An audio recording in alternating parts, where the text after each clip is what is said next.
syafaat itu ada dua, dari neraka diangkat ke surga, dan itu bisa lama itu. Tapi kalau syafaatnya Quran itu yang belum masuk neraka, supaya gak jadi masuk neraka. Karena neraka juga punya aturan, dia juga kena aturan fikih. Jadi sebelum saya lanjutkan, bagi Anda yang belum subscribe, silahkan subscribe sekarang. Dan jangan lupa aktifkan loncengnya sekarang juga.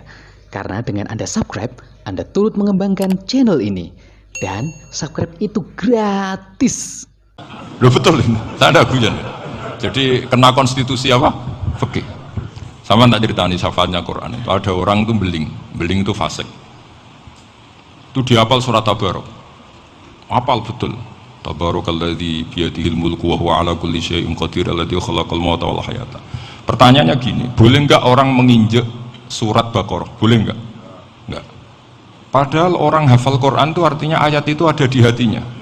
Fa inna wa ta'ala la yu'adzibu qalban wa al-Qur'ana.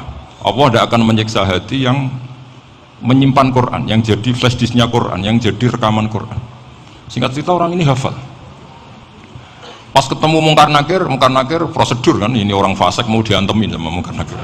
Prosedur ya, dia kan prosedur standar. Si surat Tabarok akhirnya menjelma jadi seseorang yang gagah berani.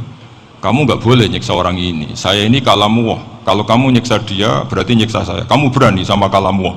Wah ya tidak berani jadi Mungkar Nakir. Tapi orang itu nakal, harus saya gebukin.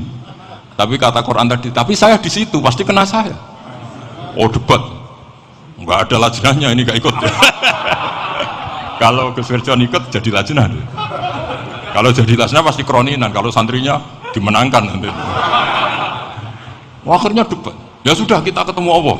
Akhirnya Mungkar Nakir sama Quran tadi surat Tabarok datang sowan sama Allah. Terus kata Allah, memangnya kenapa Mungkar Nakir? Saya harus nyiksa dia karena dia fasik ya Allah. Memangnya kenapa surat Tabarok? Saya ada di situ. Menurut aturan orang tuh nggak boleh injak Quran. Kalau dia nuduh saya, nuduh Quran, itu harus dikasih tahu fikihnya Mungkar Nakir. Akhirnya Allah ngendikan gini ke surat Tabarok, ya sudah terserah kamu. Kalau terserah pulau Gusti, Mungkar Nakir nggak boleh nyentuh orang ini. Ya sudah selamat.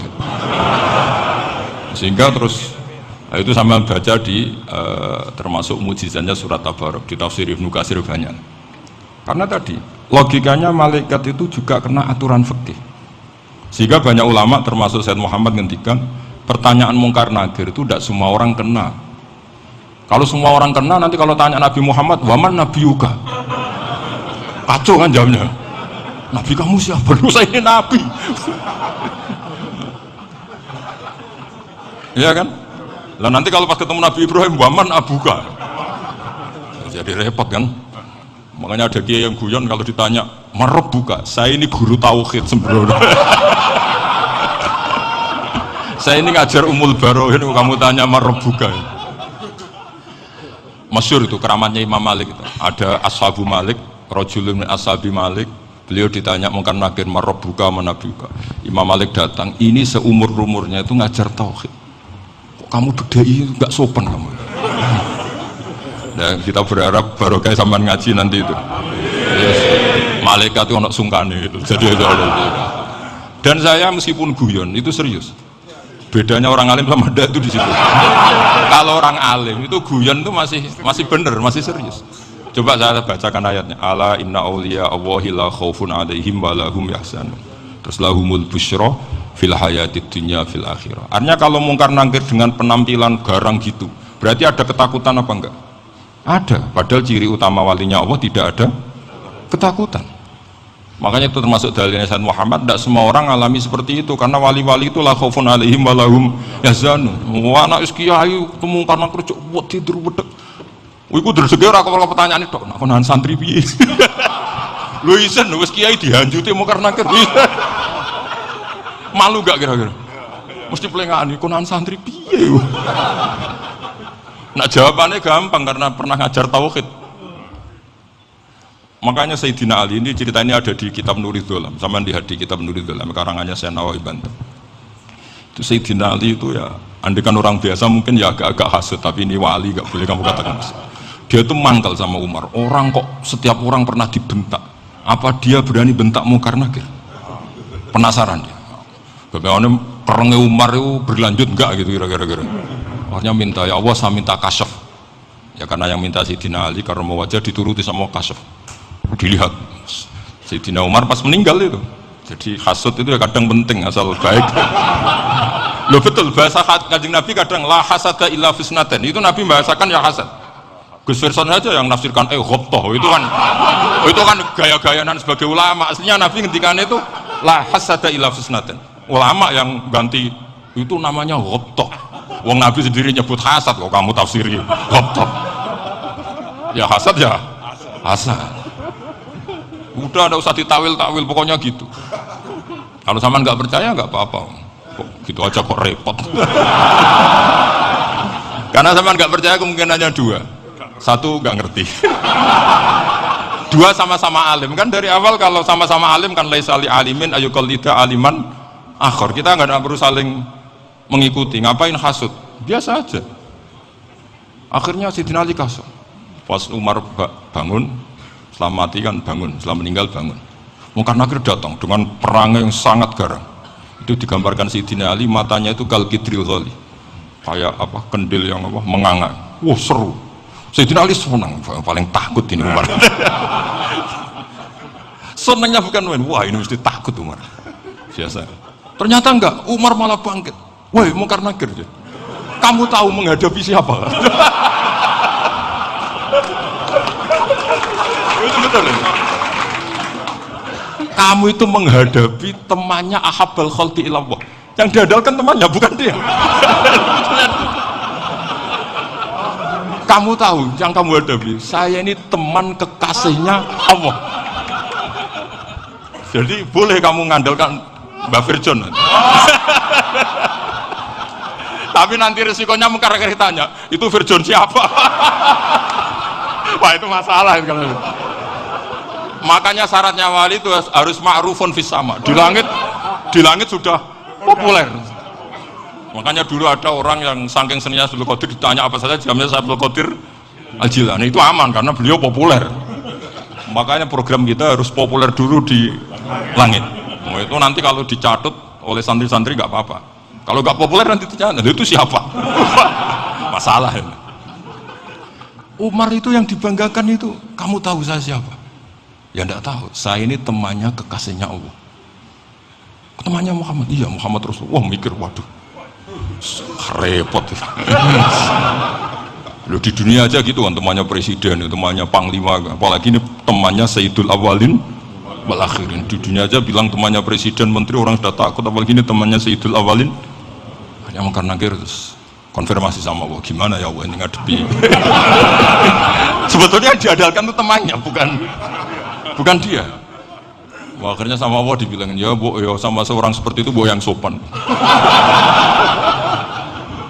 Terus semenjak itu mungkar nakir itu nggak selalu berpenampilan seperti itu sangat. Jadi semoga itu konsisten sampai nanti. Jadi kamu kalau ingin nggak takut mungkar nakir jadi wali dulu. Karena syaratnya tadi hanya wali sing la khaufun alaihim walahum yahzanun lahumul busyra fil hayatid dunya fil akhirah. Jadi orang itu kalau ngaji itu harus khatam. Jangan semuanya kena pertanyaan. Dan kalau semuanya kena pertanyaan nanti repot. Kalau Nabi Muhammad ditanya waman Nabi juga. Nabimu siapa? Lu kan terjadi aneh. Jadi makanya ketika Sayyid Muhammad semua ulama lah, nggak ada am kecuali ditaksis, kecuali sifatnya Allah. Misalnya bikulli syai'in alim ya benar-benar bikulli syai'in. Tapi kalau am semuanya pasti ada taksis, meskipun dalam muhawarah muhadasah biasa. Misalnya contoh gampang, istri kamu baru seneng kamu, mas nak pengen popo itu lapor aku, gak popo mas, mesti aku seneng sama lapor. Iku dia pengen wayo, wah langsung jadi apa wae, mesti apa wae, maksudnya kecuali itu. Gitu. Padahal kalau ngomong, mas sampean ingin apa saja tak dukung, sampean bilang, pengen iku wayo, kira-kira disetujui apa enggak? Sama seperti kita kalau punya teman akrab, wah senang omahku gak apa-apa, anggap ya omahmu dewi, terus mlebu kamar. Jadi tidak ada am kecuali di taksis. Artinya kalau ada cerita bahwa orang mati pasti ngalami ditanya mungkar nakir, itu pasti ada am yang di taksis. Itu pasti juga dialami para anbiya, para auliya. Karena ciri utama wali itu la khaufun alaihim walahum yahzanun. Kemudian saya yang mau cerita ya, supaya sampean bisa menghadapi dunia global ini, tak bawa tafsir Munir termasuk tadi. Kenapa orang Islam, Rasulullah SAW itu lebih senang kalau yang menang itu orang Nasrani Romawi, ketimbang yang menang itu orang Faris, dalam hal ini ateis. Karena orang ateis itu lebih ngeri. Sebetulnya beberapa penemuan sains, terutama di ilmu medis, itu orang Amerika, kayak cloning. Tapi orang Amerika itu masih dilarang oleh gereja untuk mengaplikasi, karena nanti bayi cloning itu dipakai suku cadang. Di Amerika masih ditentang oleh fatwa-fatwa agama, baik Islam maupun Kristen. Tapi di Cina itu dipraktekkan, karena nggak ada halangan agama. Di Cina itu biasa ada kondom diolah lagi jadi alat-alat aksesoris. Di Amerika tidak ada, karena masih ada agama, masih ada larangan. Sehingga orang Islam itu lebih takut kalau yang menang itu Persia, karena terus cara berpikir ternyata Tuhan itu udah ada, langit nggak ada perannya. Jadi ketika yang menang Nasrani masih berpikir itu pertolongan Tuhan, meskipun mungkin cara mengatakan Tuhan beda dengan kita. Tapi ada satu kesamaan bahwa kekuatan samawi itu ada. Jadi disebut ghulibatir rum fi adnal ardi wa hum min ba'di ghalabihim saghlibun. Di sini diterangkan oleh Syekh Nawawi supaya kamu tidak salah paham. Sebetulnya kamu katakan misalnya wah itu paham liberal, sebenarnya saya tidak tersiksa. Cuma takut yang mengatakan seperti itu cek goblokir atau ngaji gitu. Itu aja masalah saya.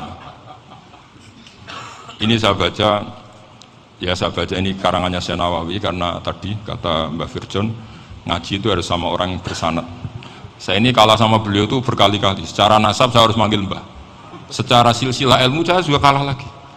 Saya sering disowani sama cucu-cucu Syekhona Khalil. Kiai Siddiq itu termasuk murid dekat beliau, Syekhona Khalil. Kalau itu berarti kan Gus Firjon, Ahmad, terus Mbah Siddiq. Mbah Siddiq ngaji Syekhona Khalil. Syekhona Khalil itu pernah ngaji langsung sama Sayyid Zaini Tahlan. Berarti beliau dari Sayyid Zaini Tahlan itu baru generasi kelima.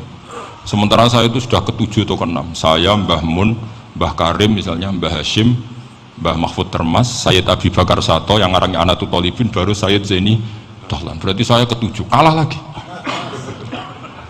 Tapi untuk jadi wali biasanya cepat saya. Karena syaratnya jadi mbah itu ngalah demi putu. Jadi kalau beliau ngotot, saya dulu Gusti, saya mbahnya, wah itu mbah yang nggak baik. Pasti jatahnya dikasihkan apa? Cucunya dulu. Makanya Abdul Muthalib itu orang yang dapat wangsit, tapi yang jadi nabi itu cucunya. Jadi dalil saya banyak. Sebenarnya Abdul Muthalib itu sudah sering dapat wangsit, karena saya bahasakan wahyu, Nabi yang protes, enggak Nabi kok dapat wahyu. Tapi sebetulnya Abdul Muthalib itu masyhur, kalimat-kalimatnya menunjukkan bahwa beliau itu sudah dapat wahyu kalau nanti cucunya itu jadi Nabi. Makanya senangnya bukan main Abdul Muthalib sama Rasulullah. Putu seneng mbah, seneng putu. Jadi mungkin, jadi sampean nggak usah protes loh. Yang jadi wali kok cucunya. Dulu betul.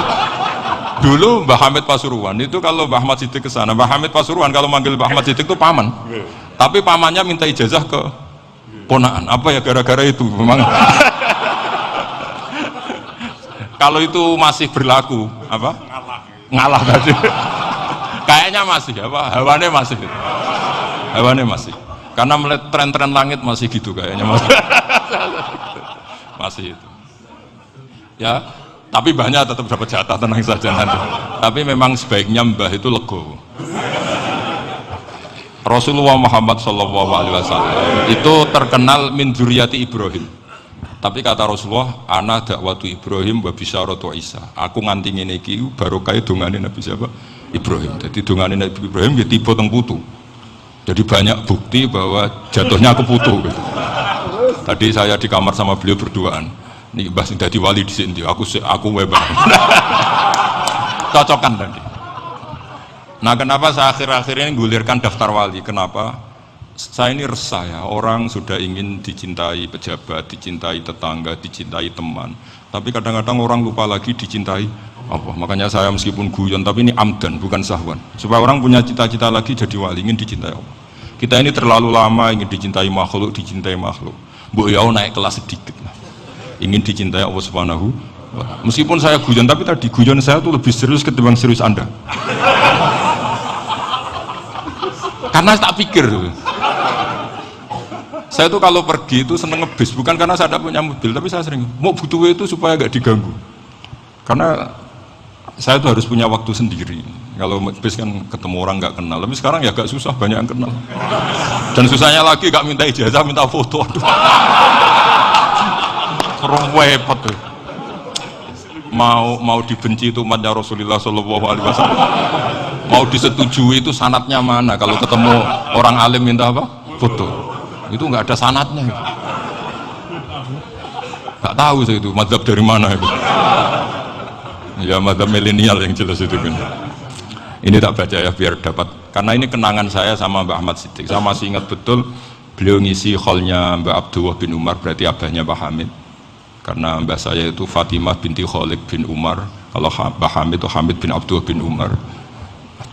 Itu saya masih ingat betul zaman itu Pak Hamid tiap hall di Lasem itu rawuh dan saya derek mbah saya karena masih misanan datang ke Lasem. Itu beliau pas itu ngisi sama Mbah Mun masih muda, Ki Ahmad Siddiq sepuh senior. Itu beliau cerita bahwa dulu ketika Indonesia dijajah Jepang itu para kiai mimpi dibacakan ayat khulifatir rum fi adnal ardi wa hum min ba'di walabihim. Terus ada kiai yang tanya, takwilannya gimana? Ya nanti Jepang pulang bukan karena kita yang mengalahkan, tapi Jepang ada yang mengalahkan sendiri, meskipun tidak kita. Kayak dulu Faris tidak dikalahkan Islam, tapi dikalahkan Romawi, tapi yang senang umat Islam. Wa yawma idzi yafrahul mu'min. Itu luar biasa ulama-ulama kita. Delalah kejadiannya Indonesia seperti itu. Yaitu kita tidak mengalahkan Jepang, tapi Jepang pulang sendiri karena dikalahkan apa? Sekutu. Ya ini saya baca. Ini tidak usah dicek bacanya bener apa enggak. Sudah aman apa? Aman. Karena kalau saya salah itu ya sengaja. Artinya ya sengaja saja. Ya biasa maksudnya. Saya kemarin ngisi di Pondok Peloso, di Pondok Al Munawir Jogja. Salah itu ada dua. Ada salah memang benar-benar salah. Ya itu enggak apa-apa, bisa dimakfu. Karena mesti sangke wong goblok salah yang terus itu. Ada salah bawaan ilmu, itu repot tuh dan ini. Karena misalnya kita yang biasa belajar qiraah safah wa yahsibuhu, mesti diulang lagi wa yahsabuhu. Karena qiraahnya Imam Asim itu hasibah yahsabu bi fathis sin. Sementara kita kalau ngaji kitab kulino yahsib. Sehingga kita yang biasa belajar safah itu kalau baca kitab itu kayak orang bingung. Kadang-kadang yang ngaji juga bingung. Gus Pak mau di bulan pilih. Ya tepat-tepatan. Ada yang mengatakan Gus Pak bingung. Ada yang mengatakan Gus Bah alim alamah, ya tepat-tepat nasib. Karena memang ya sab'ah memang seperti itu.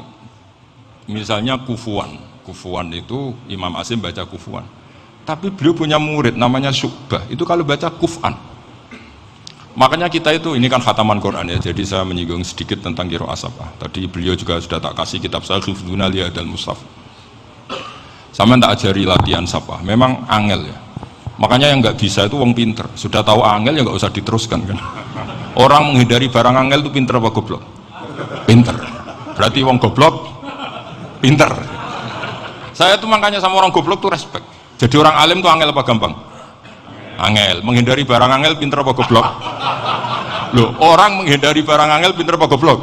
Pinter. Berarti wong goblok pinter. Jadi saya sama orang-orang goblok itu respect. Sudah tahu jadi orang alim angel ya barang angel ya harus dihindari. Makanya saya ini insya Allah umatnya Nabi yang termasuk yang terbaik. Amin. Karena mencintai umatnya Nabi termasuk yang goblok. Itu tidak gampang itu. Karena tadi sudah tahu ya. Seperti itu loh orang naik panjat pinang itu yang naik karena ingin hadiah. Yang nonton sudah tahu wah licin kok dinaikin mau keplodok ya. Tapi orang sepakat yang nonton juga pinter karena sudah tahu ribet kok. Tukun yang pasar kena lah apa mana. Sama juga gitu. Ngalim tafsir angel, ngalim fikih angel. Tak karek ngaji ngerekam kan gampang. Itu pinter apa goblok? Pinter. Ya. Makanya kula niku mbok burohno ngono tok. Saya tadi dinasihati Mbak Virjon, muga-muga hati saya selamat. Saya itu meskipun kata orang banyak, muhibbin saya banyak, tapi saya insya Allah tidak riak. Saya itu pakai kitab namanya Tasbitul Fuad, itu karangannya Sayyid Abdul Al-Haddad. Ketika beliau punya muhibbin banyak ditanya, bagaimana ya Habib Anda menjaga hati Anda? Jamnya Sayyid Abdul Al-Haddad itu unik. Innama azzamu Allah. Mereka itu sebenarnya menghormati Allah, cuma butuh sarana, dan itu saya. Jadi saya tahu sampean semua itu mencintai Quran, mencintai sunnah Rasul, mencintai hadis-hadis Rasul. Cuma sampean kan karena gak paham, terus manfaatkan saya. Jadi sebenarnya saya ini korban. Korban. Jadi saya mau riak gimana? Korban kok mau. Bangganya di mana tuh? Coba sampean misalnya ngaji tafsir, belajar sendiri kan susah. Terkibnya susah, maknanya susah, bahkan beli kitabnya kadang nggak kuat. Untuk jadi alim tafsir itu kan harus beli kitab. Saya sering belajar kitab itu jutaan. Tafsir Tobari, saya pernah beli kitab Fakhrur Razi itu berapa coba? 27 jilid. Karangannya Fakhrur, belum karangannya ulama modern Imam Sya'rawi. Itu berapa jilid? Itu jutaan. Saya kemarin juga dihadiahi kitab Pak Quraish Shihab namanya Faidul Bari fi Syarhil Bukhari. Pak Quraish Shihab yang terkenal. Dia sering diskusi sama saya ngasih hadiah beliau ngasih hadiah saya. Wah itu harganya nggak kuat. Tidak kuat kadang di Indonesia nggak ada coba. Dan sama orang hebat menghindari kesulitan itu. Nah, kesulitan itu sebab ngaji ikut, kalau nggak paham dirukon rekamannya sudah gitu. Pinter mana sampean sama saya? Pinter sampean kan? Bikin sosis susah, beli aja kok repot kan? Makanya nggak boleh orang bilang, wah itu goblok reso tafsir itu wong pinter. Makanya nanti kalau saya ketemu Nabi tidak termasuk orang yang mentahkir orang Islam. Kafabil mari isman ayah kira akhahul muslim. Jadi cukup orang itu dosa kalau menyepelekan orang Islam, termasuk darani sampean goblok itu dosa. Caranya nggak darani goblok ya tadi di logika tadi. Alim itu angel, ngendari angel itu pinter, berarti wong bodoh. Pintar ya sudah gitu. Tapi tetap bodoh. Tapi ini satu cara untuk saya respect gitu.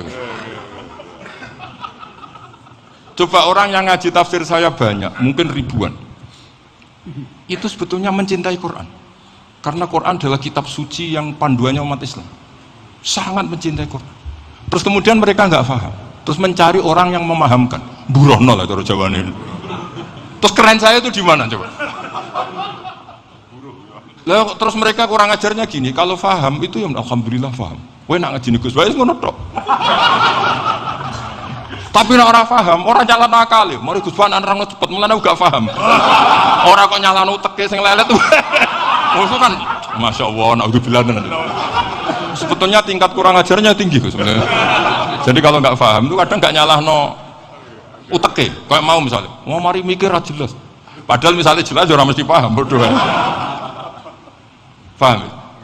Jadi kata Sayyid Abdul Al-Haddad, innama azzamu Allah. Sebenarnya mereka itu sangat menghormati Allah. Makanya kita nggak perlu mengatakan wasilah itu kafir, nggak akan. Karena orang tawasul sama Rasulullah itu ingin dapat ridhonya Allah lewat orang yang dicintai Allah.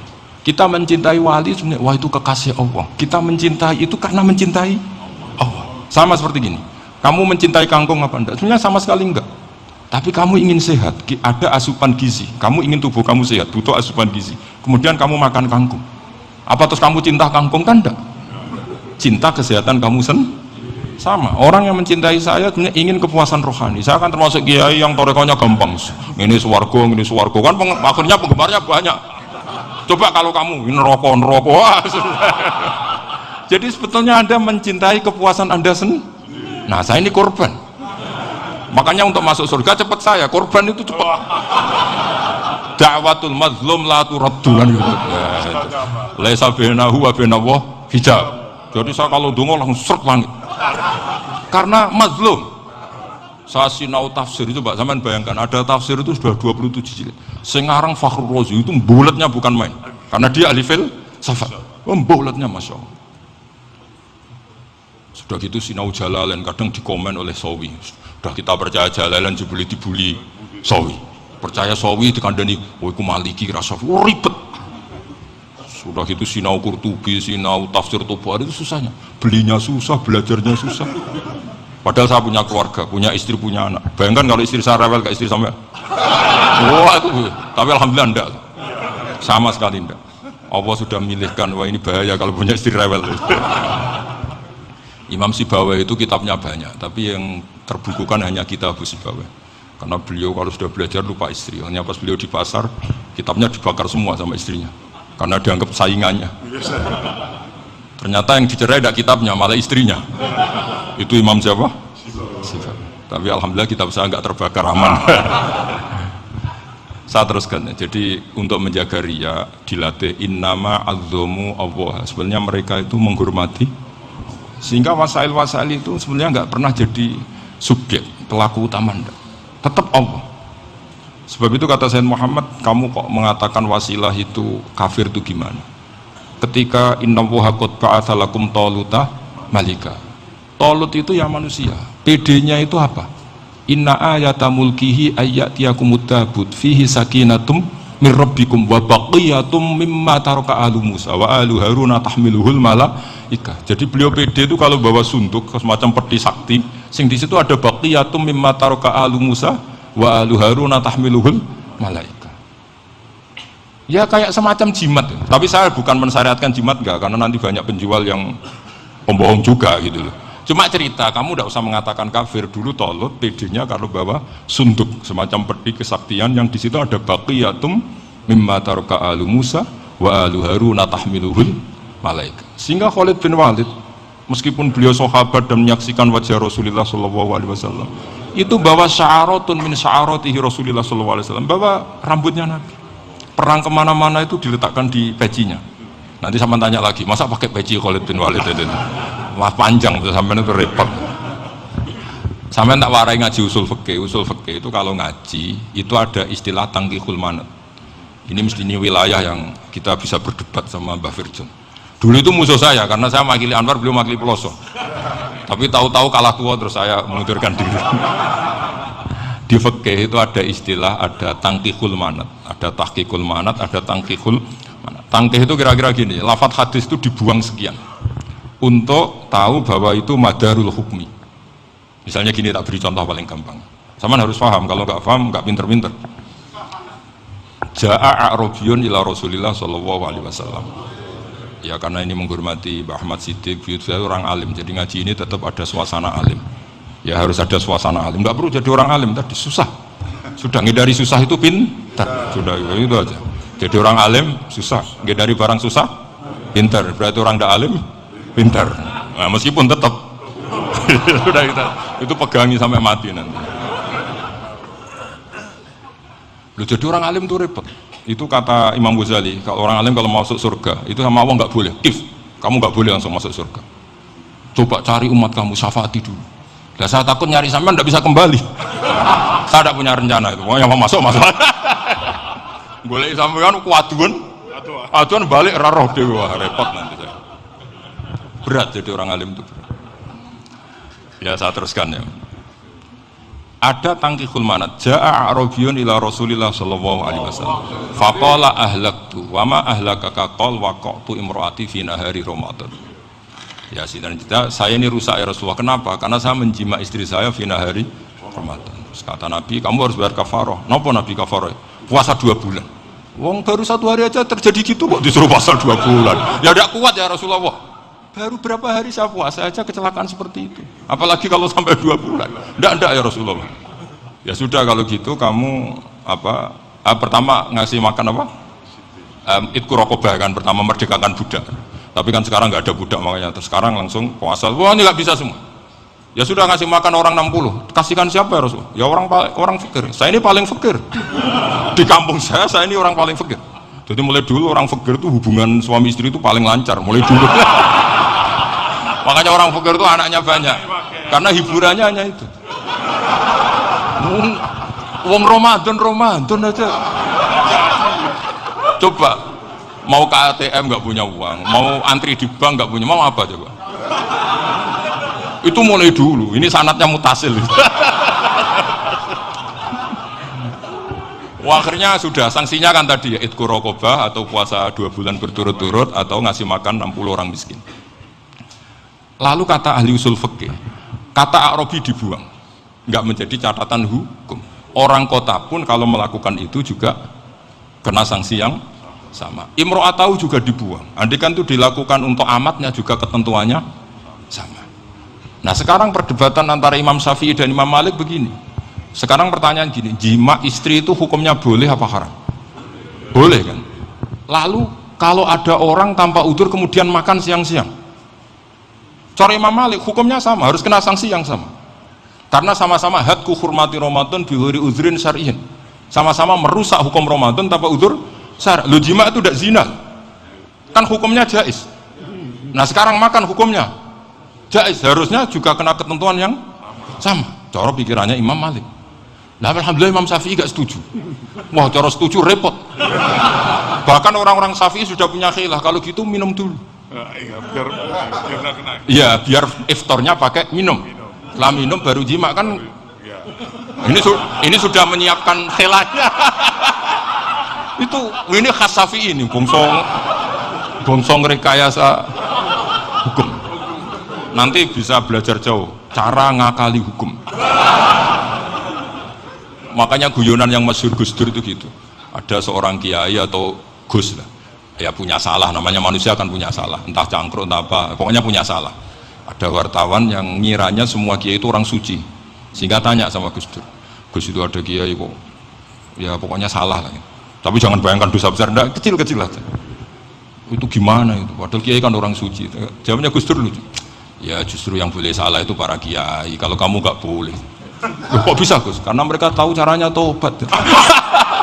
Repot. Kalau kamu nggak tahu caranya, sama pelanggaran hukum itu ya harus pakar-pakar hukum. Itu yang tahu caranya rekayasa. Kalau kamu ya kena pasal kan ya. Jadi kamu jangan niru saya ini punya sekian cara untuk nah, itu namanya khilaf.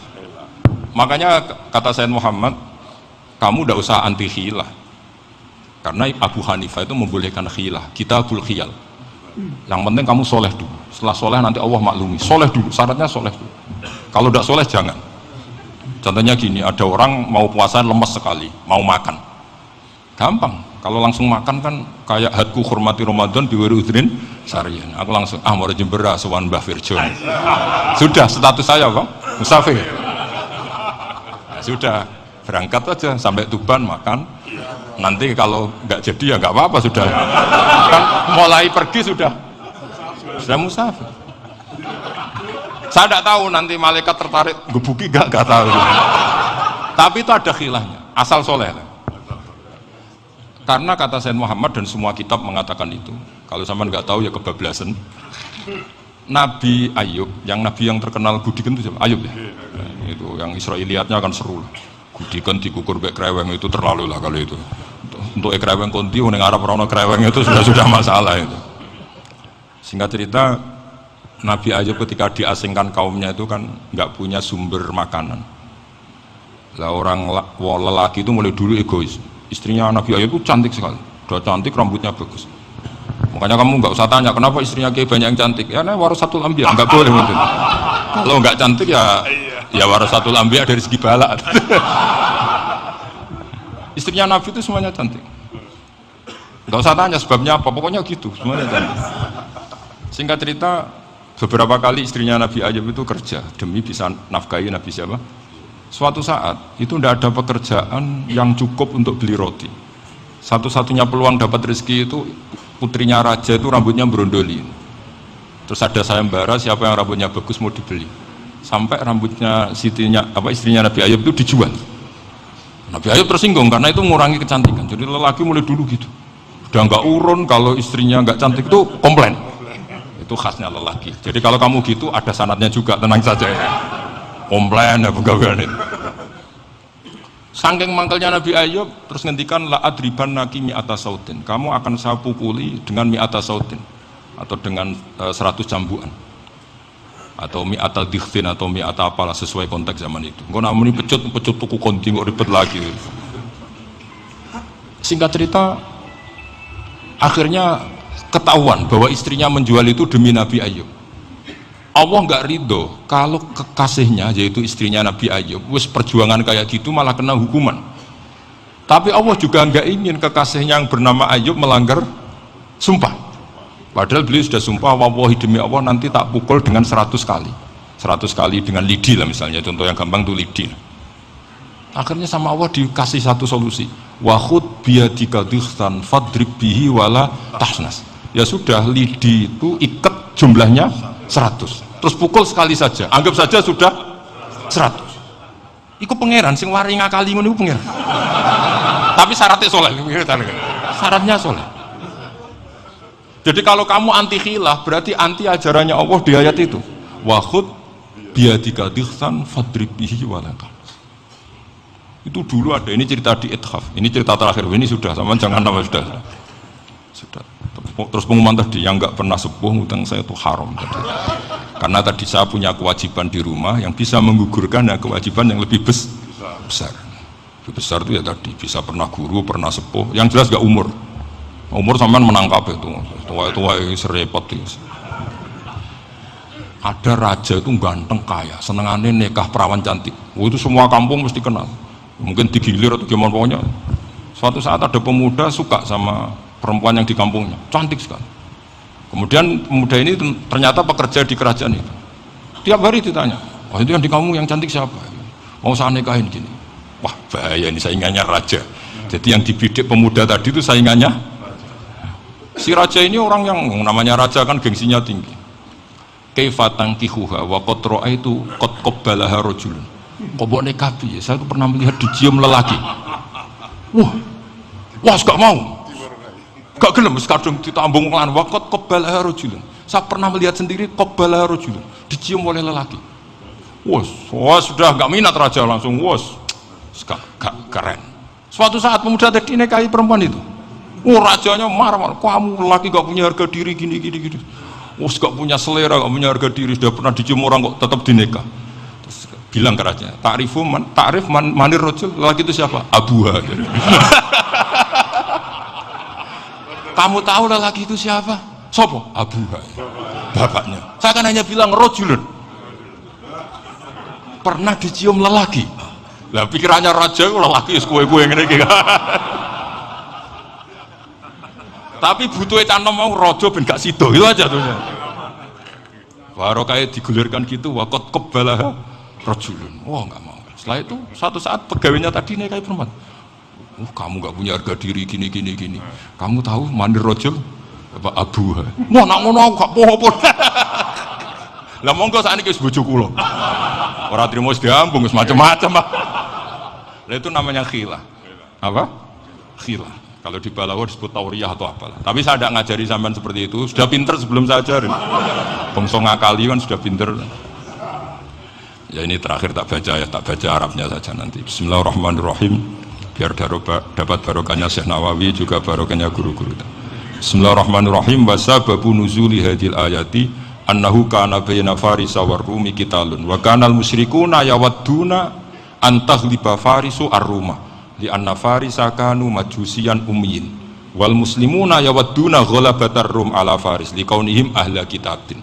Jadi zaman dulu orang Islam lebih senang kalau yang menang itu orang Nasrani. Kalau bandingannya ateis, karena bagaimanapun percaya kekuatan langit. Sementara orang ateis sama sekali tidak percaya kekuatan. Apapun bedanya kita dengan Nasrani itu ada kesamaan, yaitu percaya adanya kekuatan langit. Sehingga ketika orang Romawi kalah itu orang Islam ikut susah. Paham ya? Makanya ini tak baca biar sampean nggak macam-macam pikirannya. Fab'atha Kisra saat terusnya, ya pokoknya seperti itu. Akhirnya Rasulullah SAW berdoa lebih senang yang menang itu Rom karena ahli kitab. Artinya apa? Kemenangan ahli kitab adalah kemenangan makhluk atau hamba Allah yang mentautkan kekuatan kita di bumi dengan kekuatan langit. Makanya saya berharap selain kita ikhtiar medis, kita harus memperbanyak istighfar. Bagaimanapun semua itu dari Allah Subhanahu wa Ta'ala. Kita menghormati negara dengan ikhtiarnya, tapi saya mohon sekali kita juga istighfar, karena semua itu juga ditentukan oleh Allah, oleh langit. Ya, saya kira demikian. Assalamualaikum warahmatullahi wabarakatuh.